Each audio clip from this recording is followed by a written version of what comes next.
Pemirsa, sejumlah daerah di Bali memiliki tradisi khas dalam menyambut Hari Raya Kuningan. Dan salah satunya adalah membuat calon kuningan.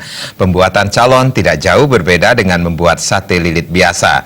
Namun, adonan sate lilit yang biasanya hanya dililitkan pada tusuk sate pada penampahan kuningan juga dibentuk bola-bola kecil dengan tangan untuk kemudian digoreng dan digunakan dalam upacara kuningan.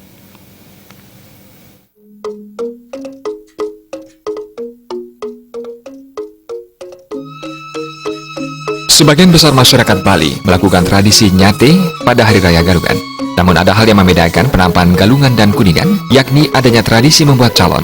Membuat calon sama halnya dengan membuat sate lilit pada umumnya yang menggunakan bahan-bahan bumbu Bali atau yang lebih dikenal dengan istilahnya base gedem, sambal, gula Bali, daging ayam, bebek atau babi yang telah dihaluskan, kelapa yang sudah diparut dan bahan-bahan yang lain.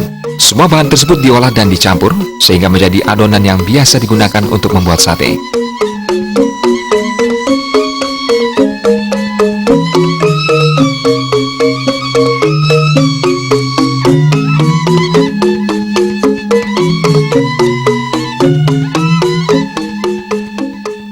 Dalam pembuatan calon ini, adonan sate lilit yang biasanya dililitkan pada tusuk sate, pada penampahan kuningan juga dibentuk bola-bola kecil dengan tangan. Setelah itu, bola-bola kecil itu diayang sehingga hasilnya bulat sempurna.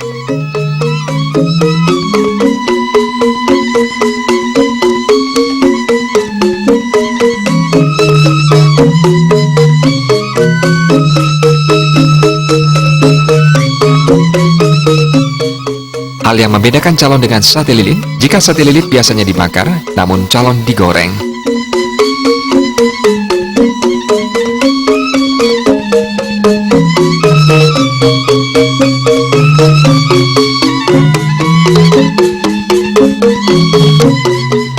Calon ini nantinya akan diletakkan pada banten kuningan seperti pada banten tebok dan selanggi.